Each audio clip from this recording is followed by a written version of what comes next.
அருளப்பாடு நம்மில் லோகாச்சாரியர்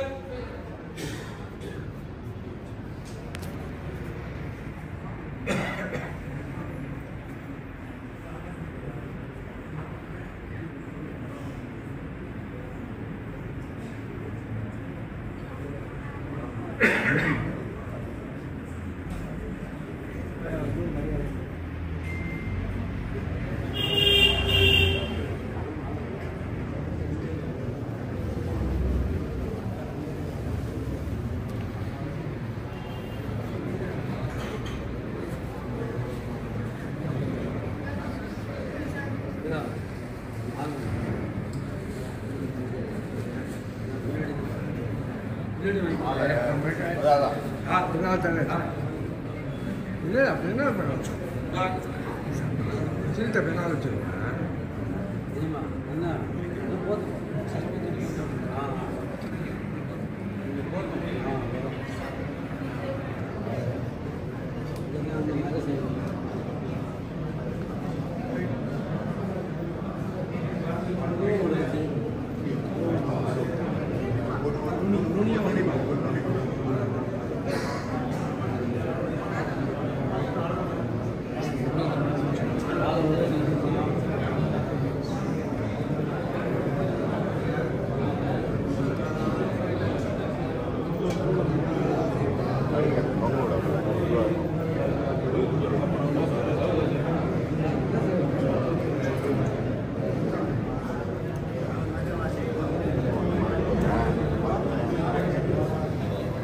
நம்பிள்ளைக்கான அடிமைகள் செய் அந்நிலைய நன்னெஞ்சே ஊனமர எப்பொழுதுமோர். ஸ்ரீ வைஷ்ணவ சம்பிரதாய குரு பரம்பரையிலே நம்பிள்ளை என்கிற ஆச்சாரியருக்கு தனிச்சிறப்புகள் பல உண்டு. ஆச்சாரியர்களுடைய காரியம் என்ன, அவர்களுடைய பொதுபோக்கு என்னவென்றால் சதாசர்வ காலமும் கிரந்தங்களை வியாக்கியானங்களை அதை பிரவர்த்திப்பதுதான் ஆச்சாரியர்கள் பண்ணின முக்கியமான காரியம். எல்லா ஆச்சாரியர்களும் ரொம்ப அற்புதமாக காலக்ஷேபம் அருளி செய்திருக்கிறார்கள். ஆனால் நம்பிள்ளைக்குன்னு தனிச்சிறப்புகள் பல பார்க்கிறோம். பல ஆச்சாரியர்கள் காலக்ஷேபங்கள் சொல்லியிருக்கிறார்கள். ஆனால் நம்பிள்ளை காலக்ஷேபத்திற்கு என்ன விசேஷம் என்னால், பெரிய பெருமாளே அர்ச்சா சமாதியை கடந்து அவர் எழுந்திருந்து வந்தார். திருவிளக்கு பிச்சன் என்ன ஒருத்தர் கைங்கரியம் பண்றவன், நீ உள்ள போய் படுத்துக்கோன்னு சொன்னான்னு பார்க்கிறோம். நம்பிள்ளை காலக்ஷேப கோஷ்டின்னு கீழப்படி திருவரங்கத்தில் கீழப்படிக்கு பெரிய பெருமாள் சன்னதி கீழப்படிக்கு கீழே ஒரு 4 கால் மண்டபம் இருக்கிறது. அந்த 4 கால் மண்டபத்திலே நம்பிள்ளை நித்தியபடி காலக்ஷேபம் சாதிப்பார். அதை கேட்பதற்காக பெரிய பெருமாளே எழுந்து வந்தார்னு பார்க்கிறோம். இந்த வைபவம் வேறு எந்த ஆச்சாரியருக்கும் இல்லை. பின்னால மணவாள மாமனிகளுக்கு ஏற்பட்டது, பெருமாள் வந்து தனியன் சமர்ப்பித்தார்னா அதற்கு முன்னால் இந்த ஆச்சாரியருக்கும் ஏற்படவில்லை என்றுதான் சொல்ல வேண்டும். எல்லா ஆச்சாரியும் காலக்ஷேபம் சாதித்திருக்கிறார்கள். ஆனால் எல்லா ஆச்சாரியர்களும் வியாக்கியானம் பண்ணியிருக்கிறார்களா என்னால் எல்லோரும் வியாக்கியானம் அருளி செய்யவில்லை. காலக்ஷேபம் எல்லாரும் பண்ணியிருந்தாலும் ஒரு கிரந்தத்தை எடுத்து வியாக்கியானம் பண்ணின ஆச்சாரியர்கள் ரொம்ப சிலர் தான். அதிலே நம்பிள்ளை ரொம்ப தலையானவர். நம்பிள்ளை வியாக்கியானம் பண்ணியிருக்கிறார். இயற்பா வியாக்கியானம், திருவருத்த வியாக்கியானம் எல்லாம் பார்க்கிறோம். 736 படியே நம்பிள்ளை திருவாய் மலர்ந்தருடையது, அதை வடக்கு திருவீதி பிள்ளை பட்டோல கொண்டார் என்று பார்க்கிறோம். அப்படி பார்க்கும் பொழுது நம்பிள்ளை காலக்ஷேபம் அருளி செய்திருக்கிறார், வியாக்கியானமும் அவர் பண்ணியிருக்கிறார் என்று 2 விஷயங்கள் ரொம்ப அழகா பார்க்கிறோம். வியாக்கியானம் கூட பல ஆச்சாரியர்கள் பண்ணியிருக்கிறார்கள். ஆனால் ரசமாக வார்த்தை சொல்லக்கூடிய ஆச்சாரியர்கள் யார் என்று பார்த்தால் அதுவும் மிகச் சிலரே என்று சொல்ல வேண்டும்.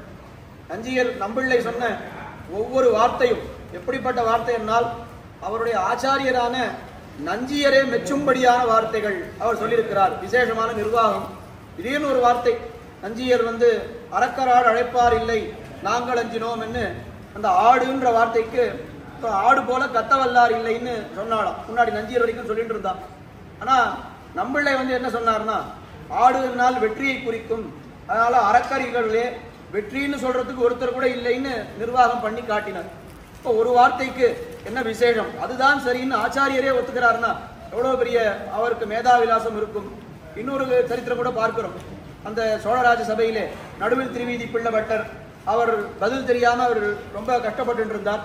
அந்த சமயத்தில் நம்பிள்ள கோட்டிலே இருந்தவர் சத்தியன லோகாஞ்சயத்தின்னு சொன்னார்னு கொஞ்சம் பெரிய சரித்திரம். அது ஒரு வார்த்தைக்கு நம்பிள்ளையினுடைய ஒரு வார்த்தைக்கு இத்தனை மதிப்பான்னு சொல்லி அந்த நடுவில் திருவீதி பிள்ளை பட்டர் அத்தனை நாள் நம்பிள்ள இடத்திலே சிஷ்ய விருத்தி பண்ணாமல் இருந்தார். நான் பெரிய இதுல பட்டர் வம்சத்திலே பிறந்திருக்கிறேன், இவர் யார் நம்பிள்ளை வெளியூர்ல இருந்து வந்தவர் தானேன்னு அவர் இருந்தார். ஆனால் அந்த ஒரு வார்த்தையை கேட்ட உடனே அவர் வந்து நம்மளே இடத்திலே சிஷ்யவருத்தி பண்ண ஆரம்பித்தார். என்னால் இந்த ஒரு வார்த்தைக்கு எவ்வளவு மதிப்புன்னு பார்க்கணும். இப்போ காலக்ஷேபம், வியாக்கியானம், ஒரு வார்த்தை என்ன, அந்த வார்த்தைக்கு ரொம்ப அழகா அவருடைய சிஷ்யர்கள்லாம் ஒரு பாசுரமிட்டு இருக்கிறார்கள் என்று பின்பழகிய பெருமாள்சியர் 6000 படி குரு பரம்பரா பிரபாவத்திலே காட்டியிருக்கிறார். இந்திரன் வார்த்தையும் நான்முகன் வார்த்தையும் ஈசனுடன் கந்தன் சொல் வார்த்தையும் கற்பவரார் இந்த காசினிக்கே நந்தின முத்தை நம்பூர் வரதர்தம் மாளிகையில் சிந்தின வார்த்தை கொண்டே சில நாடு திரை கொள்வரே. ரொம்ப அழகான பாசுரம். நம்பிள்ளையினுடைய திருமாளிகையிலே சிந்தின சில வார்த்தைகள், ரொம்ப பெரிய வியாக்கியானம் 736 படிலாம் கூட சொல்ல வேண்டாம்.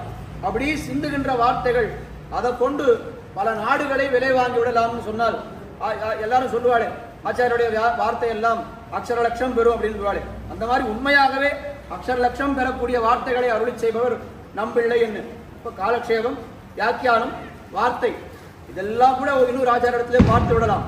ஆனால் அந்த வியாக்கியானத்தை கிரந்தத்தை எழுதும் பொழுது அந்த காலத்துல என்ன தேவைன்னா, எல்லாருக்கும் நன்னா அந்த கையெழுத்து நன்னா இருக்கணும்.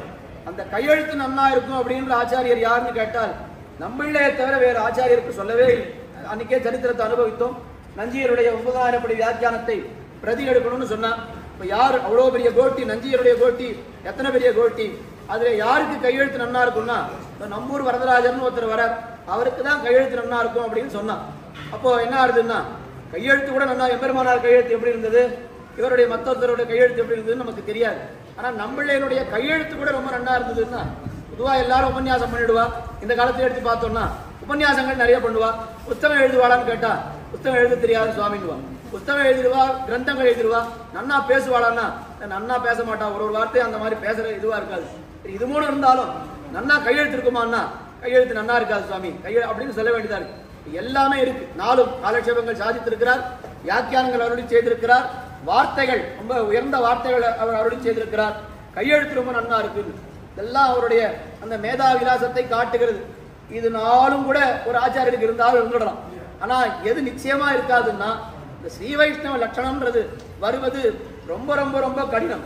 அனுசந்தித்தோமே துன்புகள் கந்தாடை தோழப்பர் தம்முகப்பால் என்ன உலகாரியனோ என்னுரைக்க பின்ன உலகாரியன் என்னும் பேர் நம்பிள்ளை கோங்கி விலகாமல் நின்னதுன்னு அந்த பாசுரத்தை அனுசந்தித்தோமே. எப்பேற்பட்ட விடயம் அது!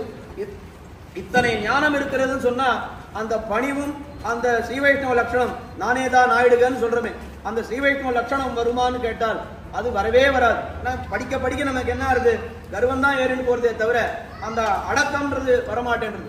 ஆனா நம்பிள்ளை இத்தனை இதை வைத்துக் கொண்டிருக்கிறார். இவ்வளவு வைபவங்கள் இருந்தாலும் இந்த ஸ்ரீ வைஷ்ணவ லட்சணம் அவர் பண்ணாத அபச்சாரத்திற்கு துன்புகள் அந்த கந்தாடை தோழப்பருடைய கிரகத்தின் வாசல்ல இவர் போய் நின்றார், அபராத க்ஷாமனம் பெற்றுக் கொண்டார் அப்படின்னு சொன்னார். அதனால தானே அவருக்கு லோகாச்சாரியர்னு பேர். முதல்ல சொன்ன எல்லாமே கூட இருந்துடும். ஆனால் இந்த ஸ்ரீ வைஷ்ணவ லட்சணம்ன்றது இருக்குமான்னு கேட்டா அது எல்லாருக்கும் இருக்காது.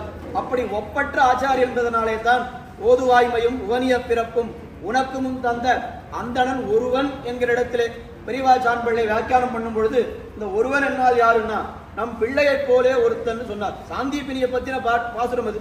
பொதுவா உதாரணங்கள் சொல்லும் பொழுது எது பெரிய நன்னா பிரபலமா இருக்கோ அதை கொண்டு நமக்கு அதிகம் தெரியாத விஷயத்தை புரிய வைக்கணும்.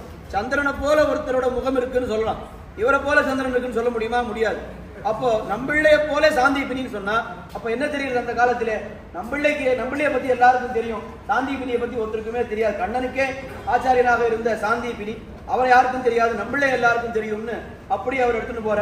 இவரும் கண்ணனுக்கு ஆச்சாரியன் தான், அதுல ஒன்றும் சந்தேகம் இல்லை இல்லையா? இவர் பெரியவா சான்பிள்ளை ஆகிற கண்ணனுக்கு இவர் ஆச்சாரியன். அதனாலதான் நன்னா இந்த விஷயத்தை நாம் நெஞ்சிலே கொள்ள வேண்டும்.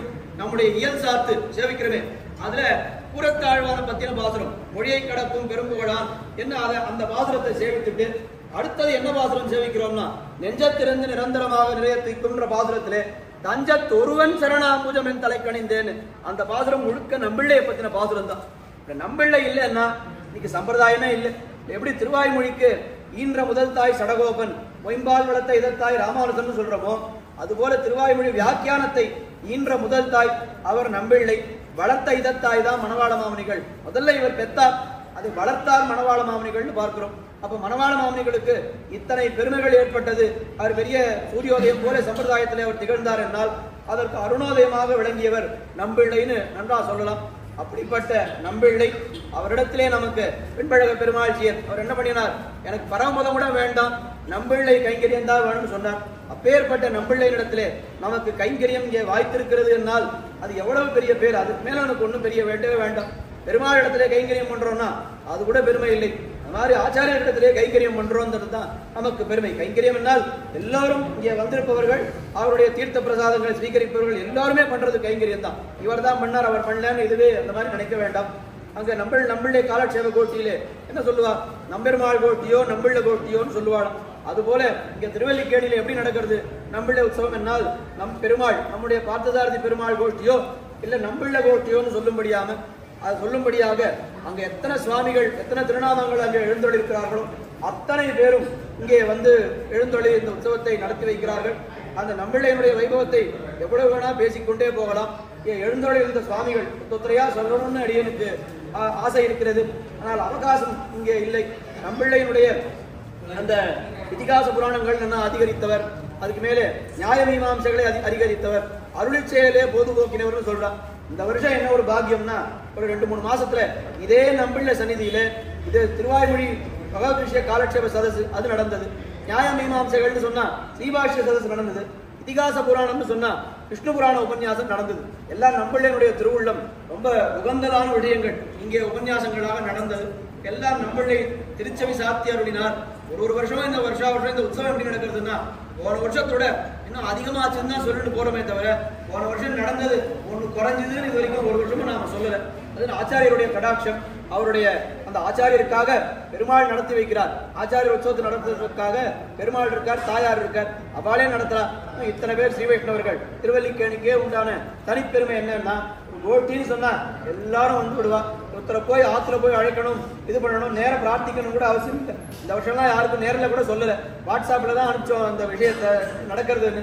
அதுக்கே வாட்ஸ்அப் பார்க்கல, கோஷ்டிக்கு வந்தப்புறம் தான் வாட்ஸ்அப்பையே பார்த்தேன்னு நிறைய பேர் சொல்றான். அந்த மாதிரி கோயில்ல எப்படி அந்த அட்டவணையை பார்த்து எல்லாரும் அவளே வந்துடுறாரோ, அது மாதிரி இந்த 6வது உற்சவம்னா திருமங்கையாழ்வார் முடிஞ்ச உடனே இது அப்படின்னு அதுவாது அட்டவணையில பார்த்து வரா, இது அட்டவணையில பார்க்காமையே வந்துடுறா அப்படின்றது எல்லாம் அவருடைய ஒரு பெருமைக்கு கிடைத்த ஒரு வைபவம் தானே தவிர வேற ஒன்றும் சொல்ல முடியாது. இந்த உற்சவத்தை விசேஷமாக நடத்தி கொடுத்த இந்த சன்னதிக்காரர்கள், பிடலோகம் யதீந்திர பிரபாவம் திருமலாச்சார் சுவாமி, திருவேங்கடாச்சார் சுவாமி, அவரும் அவருடைய குடும்பத்தினரும் ரொம்ப ஸ்ரத்தையோடு பெருமாளுக்கு அலங்காரங்கள் என்ன இது என்ன எல்லாம் பண்ணிட்டு இருக்கா. கோயிலிலிருந்து இத்தபடி ரொம்ப வழக்கமாக நடக்கிறது தான். பிரசாதங்கள், பரிமாணம் செய்த பிரசாதங்கள், மாலை மரியாதைகள் எல்லாம் வருது. அதையெல்லாம் கொடுத்த கோயில் கைங்கரியவர்கள், முக்கியமாக மணியக்கார் ராமானுஜன் சுவாமி, மடப்படியில் இருக்கக்கூடிய கோபி சுவாமியும் அவருடைய கூட இருக்கக்கூடியவர்கள், தளிகைகள்லாம் ஏழை பண்ணிட்டு வரா. எல்லாரும் அவளே வந்து இன்னைக்கு 6:30 மணிக்கு அடியன் போனாக்கா எல்லா தளிகையும் போயிடுத்து, சன்னிதிக்கு போயிடுத்துன்னு சொல்றான். அந்த அளவுக்கு எல்லோரும் இது இன்னொருத்தருடைய இடம், இன்னொருத்தருடைய காரியம்னு நினைக்காமல் எல்லோரும் தங்களுடைய காரியமாக இதை எல்லாம் ரொம்ப ஸ்ரத்தையோடு பண்ணுகிறார்கள். என்னால் இதுக்கு என்ன வார்த்தை சொல்லி, இதெல்லாம் முதல்ல ஓட் ஆஃப் தேங்க்ஸ் சொல்லிட்டாலே அது ரொம்ப அந்நியமா போயிடும். சொல்லக்கூடாது, நியாயமா யாருக்குமே தேங்க்ஸ் சொல்லக்கூடாது. ஏன்னா சொல்லிட்டாக்கா நம்ம நடத்துறோம், மற்றவாளுக்கு நன்றி சொன்னோன்ற மாதிரி ஆயிடும். எல்லாரும் சேர்ந்து நடத்தக்கூடிய உற்சவமாகையாலே யாருக்கு யார் தேங்க் ஓட் ஆஃப் தேங்க்ஸ் சொல்றது அதனால அவசியமே இல்லை. இருந்தாலும் ஒரு ஒரு சபை நாகரிகம் கருதி இந்த இந்த ஒரு நன்றி விஷயத்தை தெரிவித்துக் கொள்கிறேன். குறிப்பா சொல்லணும்னா நம்முடைய காவனூர் சுவாமி, அவர் எத்தனை திருநட்சத்திரங்கள் எவ்வளவு அசக்தின்னு எல்லாருக்கும் தெரியும். இருந்தாலும் விடாம வருகிறார். இங்க வந்திருக்கக்கூடிய சுவாமிகளுக்கெல்லாம் சம்பாவனைன்னு ஒன்றும் பண்றதில்லை. ஒரு வஸ்திரம் சமர்ப்பிக்கிறோம், சால்வ மாதிரி ஒன்று சமர்ப்பிக்கிறோம். அது திருமலை அனந்தான் பிள்ளை P.A. சவுந்தரராஜையங்கார் அவர் இருக்கிற வரைக்கும் அவர் நன்னா பண்ணிட்டு இருந்தார். சரி, அவர் பிள்ளை வந்தார், சரி அவர் பண்ணுவாரோ மாட்டாரோன்னு நாங்கள் போய் அவரை கேட்க கூட இல்லை. ஆனா அவரே வந்து என்ன சொல்லிட்டார், சுவாமி பழம் வச்ச வருஷமே அந்த அப்பா என்னெல்லாம் பண்ணிட்டு இருந்தாரோ அதெல்லாம் நானும் பண்ணுவேன், நீங்க எதுவுமே அந்த மாதிரி நினைக்க கூடாது, அதெல்லாம் கண்டினியூ பண்ணுங்க, தொடர்ந்து அதெல்லாம் பண்ண வேண்டும்னு சொல்லி அவருடைய குமாரர் சொன்னார். அதுவும் எல்லாம் ரொம்ப விசேஷமாக நடக்கிறது. இங்கே வந்திருந்து இந்த உற்சவத்தை செவ்வனே நடத்தி கொடுத்தவர்கள், அடியன் ஒரு பதற்றத்துல யாரையாவது விட்டுட்டேன்னா தெரியல. இருந்தாலும் எல்லோருக்கும் அடியனுடைய இந்த கமிட்டியினுடைய சார்பிலே இங்க எல்லோருக்கும் கிருதজ্ঞதையை தெரிவித்துக் கொள்கிறேன். எல்லாம் இங்க நடக்கிறது யோகி பார்சா இங்க இருக்கு நாம் நினைக்க வேண்டும். இந்த கணத்திலே அவர் பிரமாதிர லட்சணம், பிரமாண லட்சணம், பிரமேய லட்சணம்னு அயோத்தியில ராமருக்கு கோயில் கட்டிருக்கார், கிரந்தங்களை எல்லாம் பரிபாலித்திருக்கிறார், ஆச்சாரியரான நம்பிள்ளைக்கு சன்னதி கட்டிருக்கிறார். அடியனுக்கு எப்பவுமே என்ன ஆசைன்னா எல்லா சுவாமிகளும் எப்ப முடிகிறதோ அயோத்திக்கு எழுந்தருளி சக்கரவர்த்தி திருமகன் மங்களாசாசனம் பண்ணணும். அதுக்கு எப்படி வாய்ப்பு கிடைக்குமோ, உற்சவத்தை தான் வரணும்னு இல்லை, ஏதோ ஒரு நாளில் போனா கூட இங்கே எல்லா வசதிகளும் இருக்கு, பெருமாளை நல்லா சேவிக்கலாம். அயோத்தியில சரையு நதியில் தீர்த்தம் ஆடிட்டு ஜென்மபூமி அது இது எல்லா இடத்துக்கும் போகலாம். எல்லாருக்கும் யாருக்கு எப்போ அயோத்தி போகணும்னாலும் அதுக்கு உண்டான ஏற்பாடுகள் பண்ணுவதற்கு இந்த கமிட்டியார் ரொம்ப சித்தமாக இருக்கிறார். அங்கேயும் நம்ம மனுஷா இருக்கிறார். அதனால எல்லோரும் அவசியமா அயோத்திக்கு எழுந்தருளி சக்கரவர்த்தி திருமகனை மங்களாசாசனம் பண்ணணுன்ற இந்த பிரார்த்தனையோடு தங்கறதுக்கு சாப்பாடு எல்லாம் பெருமாள் பிரசாதம் தங்கறதுக்கு எல்லாம் அங்க வசதி இருக்கின்றது. அதனால அதையும் ஒரு பிரார்த்தனையாக வைத்துக் கொண்டு இந்த வைபவங்கள் எல்லாம் வர்த்ததாம் அபிவர்த்ததாம்னு இன்னும் நன்னா நடக்கணும். அதுக்கும் சுவாமிகள் எல்லாரும் ஆண்டாள் பற்றி எல்லாரும் மங்களாசாசனம் பண்ண வேண்டும் என்று பிரார்த்தித்துக் கொண்டு அமைகிறேன். எச்சரிக்கை.